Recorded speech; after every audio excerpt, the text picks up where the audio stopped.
Shalom, selamat malam, Oma Opa, Bapak Ibu, Saudara-saudari, serta adik-adik sekalian yang terkasih dalam Tuhan kita Yesus Kristus. Selamat berjumpa kembali di dalam persekutuan doa online PDKK Santa Maria Cikarang. Selamat malam semuanya. Tentunya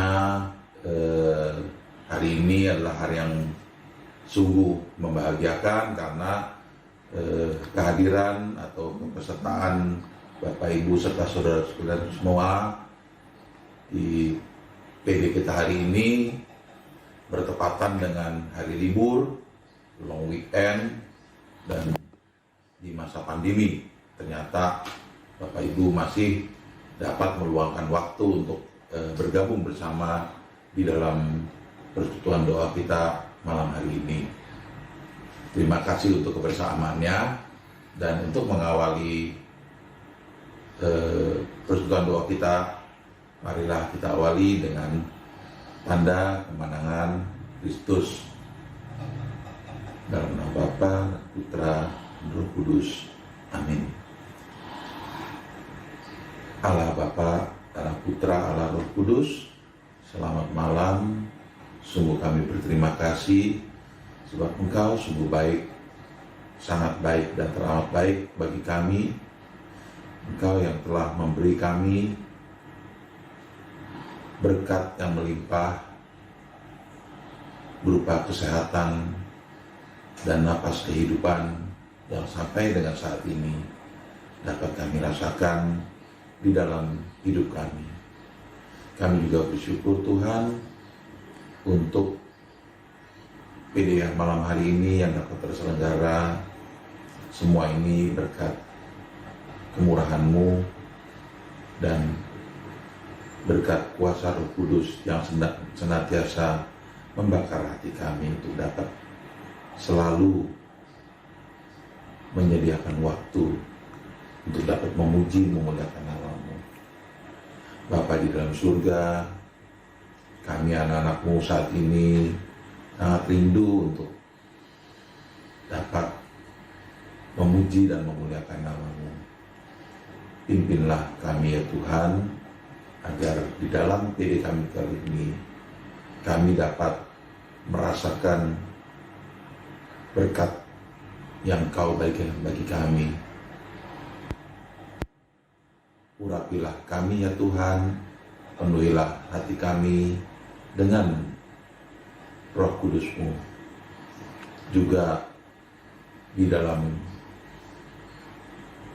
persekutuan doa ini, kiranya Engkau hadir di dalam hati kami masing-masing yang saat ini kami berada di tempat yang berbeda-beda, tidak bersatu di dalam satu ruang, namun kami percaya hati kami Engkau satukan. Bapa di dalam surga, inilah persembahan kami di dalam persekutuan doa kami. Kami mohon penyertaan-Mu mulai dari awal, pertengahan, hingga akhirnya. Dan semoga Tuhan memberkati kami senantiasa di dalam nama Tuhan Yesus Kristus yang menjadi juru selamat dan penolong kami kini dan sepanjang segala masa. Amin.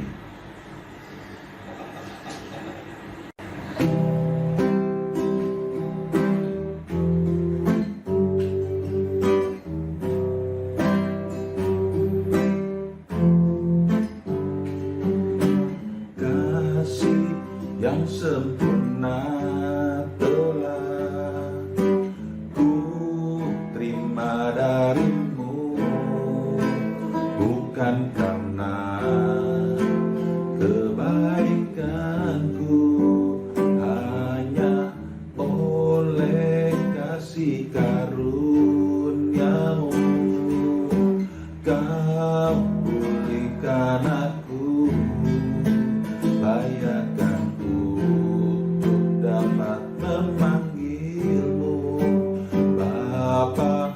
Kau beri aku pintar saat ku mencari, ku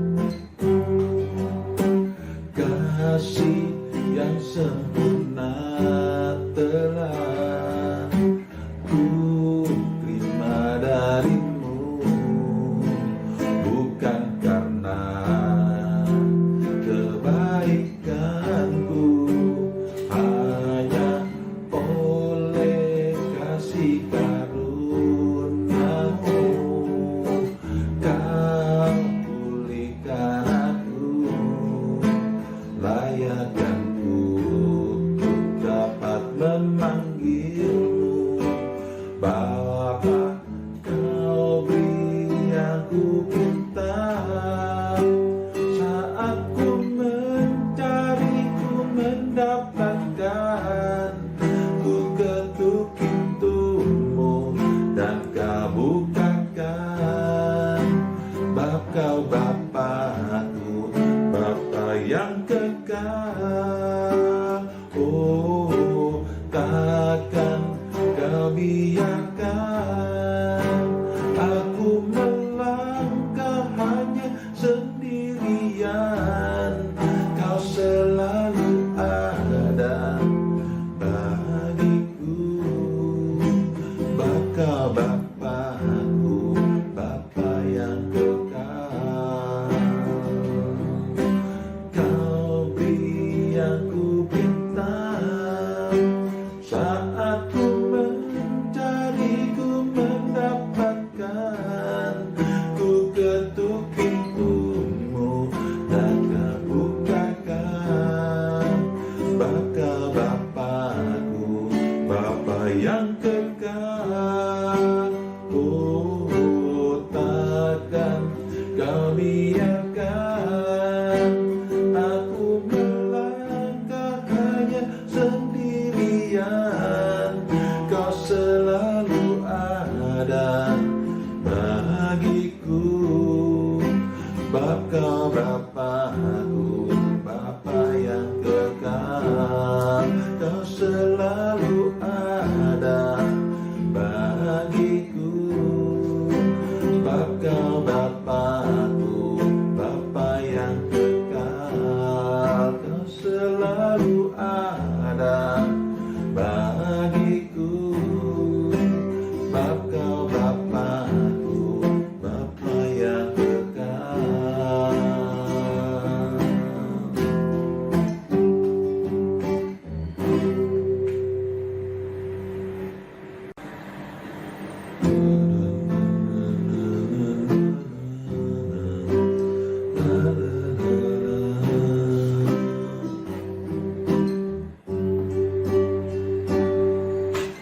Bukan dengan barang panah kau membayar dosaku, dengan darah yang mahal, tiada noda dan celah. Bukan dengan emas perak kau menebus diriku, oleh segenap hati dan pengorbananmu ku telah mati dan tinggalkan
kasih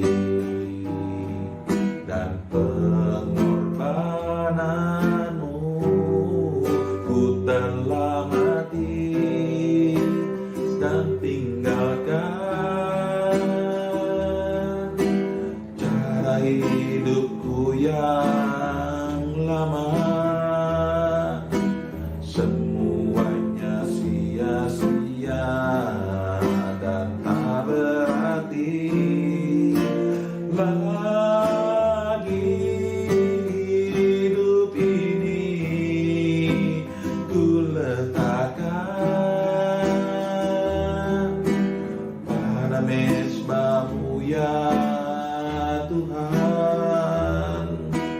Jadilah padaku seperti yang Kau ingini. Ku telah mati dan tinggalkan cara hidupku yang lama. Semuanya sia-sia dan tak berarti lagi. Hidup ini ku letakkan pada mezbah-Mu ya Tuhan.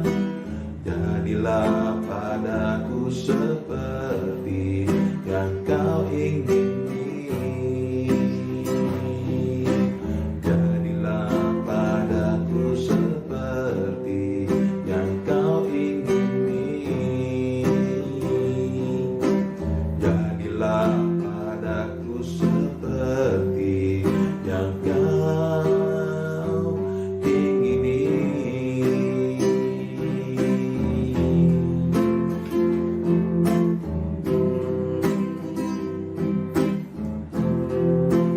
Ku memuji-Mu Tuhan, ku menyembah-Mu Tuhan.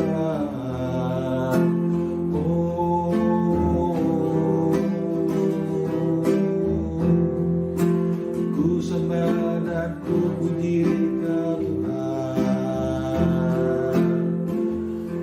di dalam nama-Mu yang kudus.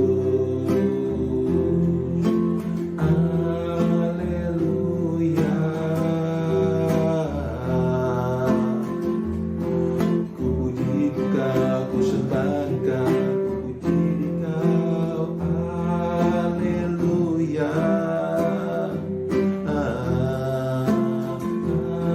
Haleluya.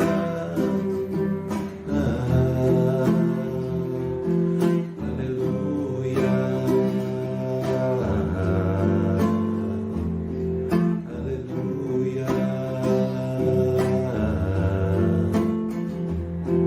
Haleluya.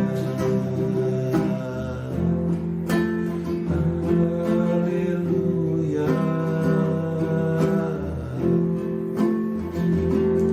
Terima kasih Tuhan atas kebaikan-Mu Tuhan. Terima kasih Tuhan. Haleluya.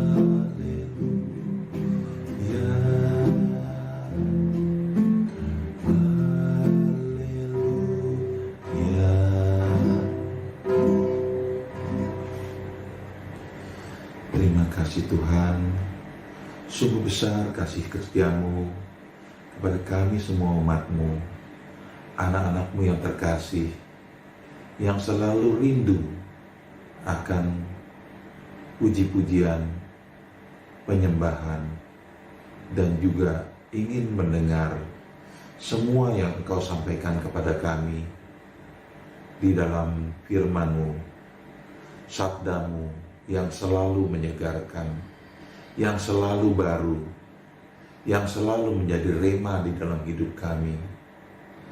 Sungguh besar kasih setia-Mu ya Tuhan, yang telah menghadirkan Bapak Sudarsono yang akan menyampaikan firman-Mu. Semoga Engkau senantiasa memberkati Bapak Sudarsono di dalam pelayanannya dan di dalam pewartaannya hari ini. Urapilah mulutnya, hatinya, pikirannya, agar semua yang keluar dari mulut, dari firman yang disampaikan, kiranya hanya berasal daripada-Mu Bapa, Allah Putra, Allah Roh Kudus. Ya Bapa terkasih, jadikanlah kami murid-murid-Mu yang rela dan mau untuk duduk diam, membuka mata hati dan mata telinga kami, agar kami dapat menerima firman yang Kau sampaikan pada malam hari ini. Bersabdalah Tuhan, kami siap mendengarkan di dalam nama Tuhan Yesus Kristus, yang menjadi juru selamat dan penolong kami kini dan selama-lamanya. Kemuliaan kepada Bapa dan Putra dan Roh Kudus, seperti pada permulaan, sekarang, selalu, dan sepanjang segala abad. Amin. Di dalam nama Bapa dan Putra dan Roh Kudus. Amin.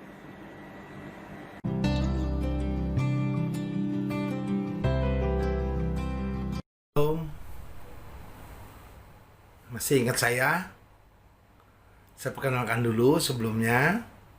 Saya pernah ke Cikarang sini juga.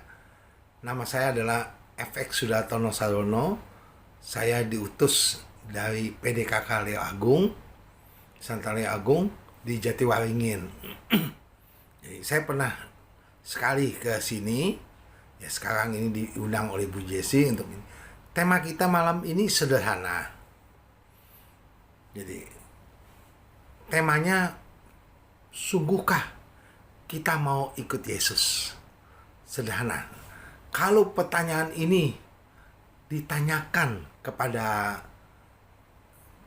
para pendengar semua, yang teman-teman yang ada di sini semua, ini semua Katolik gitu, pasti jawabnya gampang. Saya mau. Itu kelihatannya enak. Tapi tunggu dulu. Matius 16 ayat 24 itu ada syaratnya. Mau ikut Yesus? 3 syaratnya. Saya baca di Matius 16 ayat 24. Lalu Yesus berkata kepada murid-muridnya, setiap orang yang mau mengikut aku, ia harus menyangkal dirinya, memikul salibnya, dan mengikut aku. Jadi syarat pertama menyangkal diri. Saya coba membahas. Menyangkal diri itu apa sih? Menyangkal diri itu melawan ego. Kita cenderung akan coba mengikuti ego. Ego itu artinya kepentingan diri sendiri. Tapi Yesus minta kalau mau ikut Yesus, sangkal diri. Artinya kita maunya A, tapi kadang-kadang kita nggak bisa dapat A. Kita harus lakukan yang B. Nah itu menyangkal diri. Nah syaratnya apa? Kadang-kadang kita sangkal diri demi iman kita. Jadi kita mau sangkal diri, satu. Yang kedua, pikul salib. Pikul salib itu sederhana. Orang selalu ngomong kalau kita ada kesulitan, kita ngomongnya, ya udahlah kita pikul salib. Tunggu dulu, ada syaratnya. Kalau kita salah, kita dihukum. Kita menderita karena kita salah. Itu bukan pikul salib. Itu adalah salah sendiri. Pikul salib itu artinya kita menderita karena demi orang lain, demi sesama kita. Jadi bisa nggak kita mau nggak kita menderita demi sesama? Kalau saya salah, saya dihukum, itu biasa. Tapi kalau saya yang salah, adik-adik, bapak ibu semua yang dihukum, mau nggak? Nah itulah pikul salib. Yesus itu nggak salah, nggak punya salah. Tapi dia bersedia dihukum demi menebus dosa kita. Dia dipecut, disalib, disiksa sampai mati, malah sampai wafat disalib. Dia mau, itulah dia pikul salib. Nah, kita yang nggak sampai segitu beratnya, tapi kadang-kadang salib yang kita harus pikul itu juga kita sudah mengeluh sedikit ya, kita udah mengeluh, aduh, ini kenapa begini ya, kenapa begini ya, Bapak, kenapa kok saya yang sakit bukan orang lain yang sakit ya? Kenapa saya harus menderita begini? Nah ini kita sudah coba mengeluh, itu syarat kedua. Yang ketiga, gampang, ikut aku katanya. Mau ikut Yesus berarti kita harus tahu dulu apa sih yang kita mesti ikutin dari Yesus itu. Ada dua perintahnya utama. Itu kita bisa lihat di Matius 22 ayat, sebentar ya. Ya, Matius 22 ayat 37 dan 39. Saya baca aja. Jawab Yesus kepadanya, Kasihilah Tuhan Allahmu dengan segenap hatimu, dan dengan segenap jiwamu, dan dengan segenap akal budimu. Yang kedua, ayat 39 langsung. Dan hukum yang kedua yang sama dengan itu ialah kasihilah sesama manusia seperti dirimu sendiri. Jadi artinya satu Injil ini kalau kita baca, kita ringkas, intinya apa? Kasih. Kasihnya satu ke atas, salib itu begini. Jadi satu ke atas, vertikal, kasihilah Tuhan Allahmu dengan segenap hatimu. Dan kedua, vertikal, kasihilah sesamamu. Jadi kita nggak bisa bilang, oh saya mengasihi Tuhan Allahku, tapi saya nggak mengasihi sesama. Itu bohong. Karena sesama ini yang kelihatan. Yang ke atas itu nggak kelihatan. Jadi kita bilang kita kasih Tuhan, tapi kita sesama nggak, itu bohong itu. Nggak mungkin. Lah, ciptaan ini adalah ciptaannya Tuhan.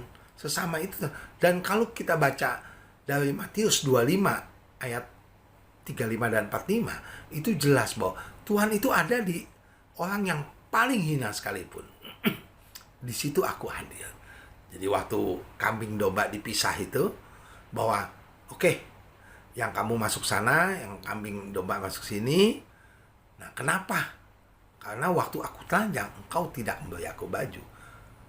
Nah, kan di sini juga waktu aku telanjang, engkau memberi aku baju. Dia tanya, kenapa? Karena Tuhan ada di orang yang paling hina. Di ayat 45 jelas, apa yang yang tidak kamu lakukan untuk umatku yang paling hina ini, engkau tidak lakukan untukku. Jadi kita biasanya suka pikirnya, oh kalau kita berbuat baik sama orang, oh kita berbuat baik untuk Tuhan. Itu biasa itu. Tapi sekarang kita coba, kalau kita tidak berbuat baik untuk orang lain, berarti kita tidak berbuat untuk Tuhan. Nah itu yang kita mesti ingat. Itu kalau dibilang ikut Yesus. Syarat ketiga, jadi 1-2 tadi, Matius 22, yang ketiga itu ada perintahnya. Kalau kita mau ikut Yesus, ya ikut jalankan perintahnya. Apa perintah Yesus yang kelihatan di sini? Matius 28 ayat 19 dan 20. Itu bunyinya jelas. Saya bacakan di sini Matius 28 ayat 19. Karena itu pergilah, jadikanlah semua bangsa muridku, dan baptislah mereka dalam nama Bapa, Putra, dan Roh Kudus. Dan ajarlah mereka melakukan segala sesuatu yang telah kuperintahkan kepadamu. Ketahuilah, aku menyertai kamu senantiasa kepada akhir zaman. Nah, kita kadang-kadang ingat ujungnya aja. Oh, Tuhan beserta kita selalu. Enggak. Jalankan perintahnya. Kata-kata ini adanya setelah kita jalankan perintahnya, jadi ajarkanlah. Kenapa kita mesti ajarkan firman Tuhan ini kenapa kita mesti sebarkan Injil kepada sesama? Itulah dasarnya kasih tadi. Karena kita mengasihi sesama, ya kita juga mau kita selamat. Sesama kita juga selamat. Jadi nggak bisa, oh saya selamat ya udah, untunglah udah saya aja selamat cukup, nggak bisa. kalau kita selamat, semua kita mau juga selamat. Karena kasih itu murah hati, sabar, berbaik hati. Jadi itu yang kita lihat. Sama dengan dalam masa pandemi ini, semua orang susah. Tapi kita nggak bisa bilang, ya pokoknya saya masih puji Tuhan dapat makan masih bisa. Ya, urusan yang lain nggak bisa. Kalau kita biarkan ada sesama kita di dekat ini nggak bisa makan, itu tanggung jawab siapa? Tanggung jawab kita. Tetap kita bersama yang mesti tanggung jawab kalau ada apa-apa dengan mereka. Sampai mereka nggak makan istilahnya, sampai mereka begitu menderita, kita diem. Karena kita bilang, oh ya untuk kita enggak. Kasihlah sesamamu. Nah itu perintah Yesus yang kedua tadi. Belum yang ketiga, sebarkan. Sebarkan Injil ini bicaranya apa? Artinya kita harus mengetahui firman Tuhan itu apa. Injilnya isinya apa. Paling nggak kita baca, kita dengarkan, kita renungkan. Dan kalau zaman dulu, kita bisa bawa Injil begini. Kita sebarkan Injil.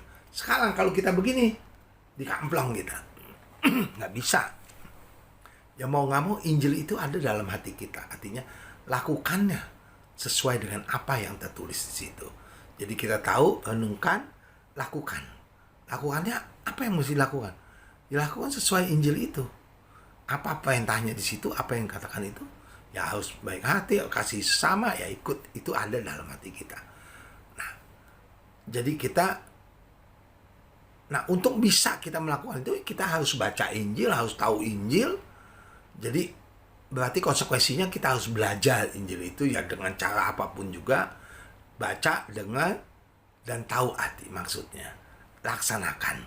Itu yang seringkali orang suka lupa di situ. Nah, yang ketiga, saya coba masuk juga. Nah, itu perintahnya Yesus. Di situ aja udah pertanyaan tadi udah harus kita tanyakan lagi. Benarkah kita mau ikut Yesus? Apakah cuman mau ikut? Nggak bisa. Jadi kalau mau ikut ya ikutnya benar. Apa yang mau kita ikuti? Ya kita ikut syaratnya tadi penuhi. Sanggup nggak kita penuhin itu? Itu sebelum kita jawabnya. Yang ketiga, itu kita coba bicara bulan ini bulan Maria. Saya coba melihat siapa yang benar-benar ikut Yesus, mengikuti ini. Satu, kita ambil contoh Maria. Bunda Maria itu dari start pertama, begitu malaikat menyampaikan pesan bahwa ia akan mengandung Roh Kudus. Ya dengan segala dialog itu, akhirnya Maria apa yang dijawab? Aku ini hamba Tuhan, jadilah kepadaku menurut perkataanmu. Artinya apa? Dia sangkal dirinya.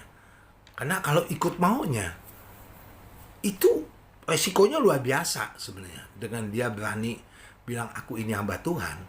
Sebab zaman dulu, zaman waktu itu, kalau kita sampai bicara, sampai ketahuan satu wanita yang hamil di luar nikah, yang nggak tahu alasannya, itu hukumnya rajam sampai mati. Maria bukan nggak mengerti konsekuensi itu, dia juga tahu. Nah, dia memang punya tunangan Yusuf, tapi apakah yakin Yusuf akan menerima dengan dia udah hamil duluan? Dia nggak tahu, tapi dia yakin adalah Tuhan pasti menyertai dia. Jadi aku ini hamba Tuhan, terjadilah padaku menurut perkataanmu. Di situ Maria sudah menyangkal dirinya. Satu. Yang kedua, waktu Yesus tertinggal di bait Allah umur 12 tahun, itu Maria sudah jalan 3 hari lamanya.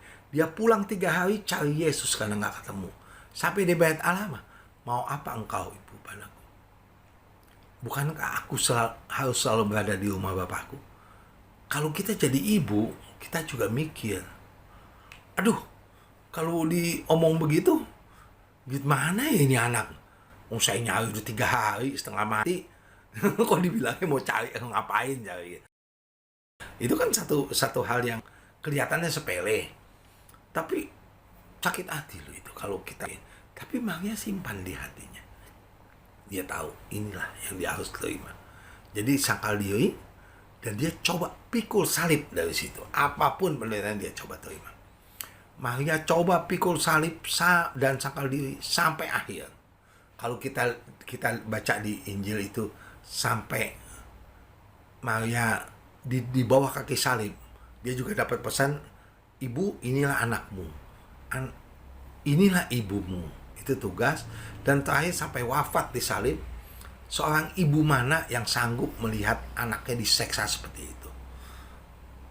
Anak sakit aja kita udah sedih kok. Anak sakit aja kita udah sedih. Aduh, gimana ini anak? Tapi ini disiksa. Siksa sampai mati, sampai wafat di salib. Sampai wafat pun dia turunkan di pangku. Itu pun juga sebenarnya satu penderitaan yang luar biasa. Tapi dia terima semua. Dan setelah itu, setelah Yesus wafat, para rasul itu semua ketakutan.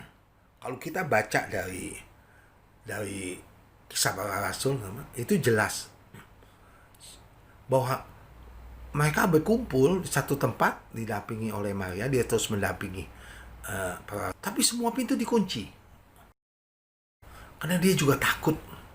Aduh, kalau ketahuan dari luar itu dia habis deh.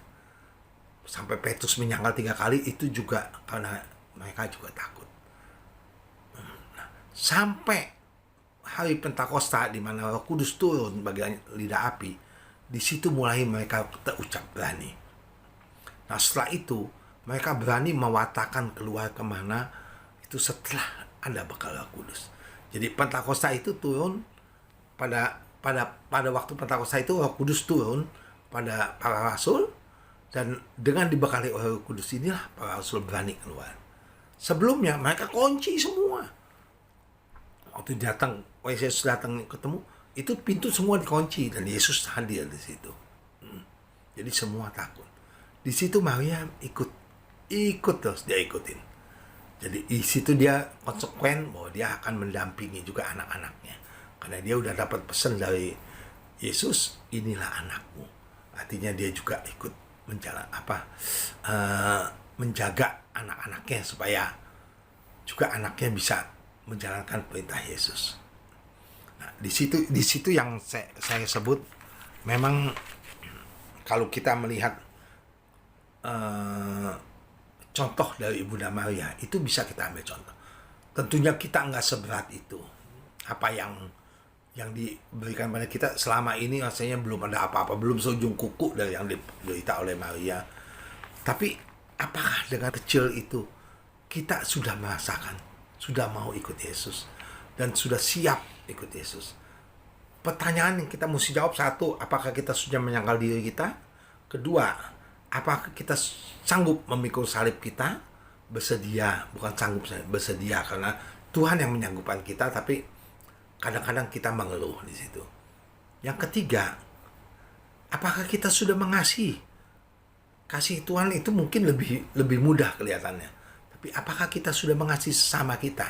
Ini pertanyaan yang mesti kita jawab. Pertanyaan berikutnya adalah, apakah kita sudah mendengarkan firman Tuhan, merenungkannya, dan menjalankannya dalam hidup kita sehingga kita bisa menyampaikan kepada sesama kita supaya mereka juga mau ikut Yesus. Kalau kitanya sendiri enggak, bagaimana kita nggak tahu Injil itu apa yang kita mau kasih tahu sama orang lain? Ikut Yesus, dengar Injil apa sih? Nggak tahu. Nah, itu yang susah. Mau nggak mau kita harus tahu. Inilah Injil. Nih, kita mesti kasih satu. Ini kabar baik dari Tuhan. Apa yang dijanjikan Yesus? Hidup kekal. Hidup kekal. Jadi itu yang kita harus tahu, bahwa dan yakinkan bagaimana perjalanan itu berjalan dari Injil, dari perjalanan lama sampai ke Wahyu, kita baca mau nggak mau. Ya, entah bagaimana caranya, nggak ngerti kita mesti tanya, atau mau ikut kursus lebih baik. Syukur-syukur yang udah ikut CAP. Kalau nggak ikut CAP juga coba mungkin bisa belajar dengan cara lain. CAP itu kan untuk belajar. Nah, itu untuk menjalankan tugasnya. Jadi nggak gampang untuk jawab mau ikut Yesus, nggak mau. Tak dulu, ada syarat-syaratnya. Berani nggak kita ikutin? Mau nggak kita ikutin? Sanggup nggak kita ikutin? Nah, ini yang perlu kita renungkan bersama. Kita coba merenungkan, berpikir sebagai kondisi saat ini, lebih-lebih dengan pandemi ini. Di pandemi ini kelihatannya kadang-kadang orang mengeluh. Ini pandemi ini kok Tuhan kok berat amat ngasih kepada kita. Oh iya, ujian yang berlaku. Kita kalau kuliah aja ada ujiannya kok. Jadi mungkin Tuhan dengan begini, kita malah mungkin lebih dekat kepada Tuhan. Saya ambil contoh, saya bisa misa di Papua, bisa misa sebelumnya, mana pernah terpikir saya mau misa di Papua. Tapi ini saya bisa misa di Papua, hari Minggu nanti misanya di Bandung, nanti besok di Tangerang, besok di ini, bisa pindah kemana aja. Kadang-kadang sehari bisa 2 kali misa kita. Di paroki kita sendiri, misa juga di Bandung, misa juga di Papua. Dalam kondisi tidak pandemi, itu semua mustahil. Jadi, Tuhan sudah memberikan sebenarnya, kalau kita mau ambil hikmah, ambillah yang terbaik. Nah, berani. Jadi kita kalau melihat sesuatu, jangan selalu melihat dari susahnya. Kalau disebut susahnya, pandemi ini pasti susah. Semua orang susah. Mau ikut Yesus, susah. Tapi kalau ditanya, apa sih manfaatnya? Mana sih baiknya? Oh banyak, kita coba menghitung. Jadi selalu ada satu pepatah yang bijaksana bilang, hitunglah berkat-berkat yang kita terima, bukan yang jeleknya. Kalau kita coba menghitung berkat, kita akan bersyukur. Nah di situ kita berani jawab, saya mau ikut Yesus. Karena apa? Saya bersedia dan saya mau. Apapun yang Tuhan berikan pada saya yakin ini yang terbaik buat saya. Pasti yang terbaik. Yang terbaik bagi Tuhan. Baik Tuhan, terbaik buat kita. Belum tentu apa yang kita mau. Mungkin ini yang kita nggak mau. Tapi ini terbaik buat kita. Nah itu yang kita mesti ikutin. Saya mau ikut Yesus. Baik, mari kita tutup ibadat kita ini dengan doa. Demi nama Bapa, Putra, dan Roh Kudus. Amin. Terima kasih Bapa atas segala karya penyelamatan-Mu untuk kami semua. Engkau telah mengorbankan Putra-Mu yang terkasih untuk berkorban untuk kami, menebus dosa kami, untuk mengalahkan maut, dan mendamaikan kami semua, sehingga kami dapat mengikuti janji Tuhan untuk hidup kekal dalam kerajaan-Mu di surga. Bimbing dan berkatilah kami selalu, agar kami selalu konsekuen dengan sungguh-sungguh mau mengikuti Yesus, mau mengikuti-Mu, yaitu dengan menyangkal diri kami, melawan ego, juga memikul salib kami, menderita demi sesama, dan kami akan saling mengasihi kepada sesama kami. Bimbing dan berkatilah juga agar segala sesuatu dapat berjalan dengan baik dan lancar. Kami dapat melakukannya semua dengan sepenuh hati dan bertanggung jawab.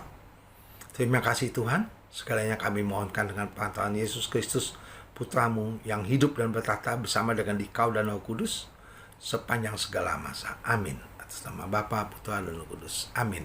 Terima kasih. Tuhan Yesus memberkati kita semua. Sampai jumpa. Shalom.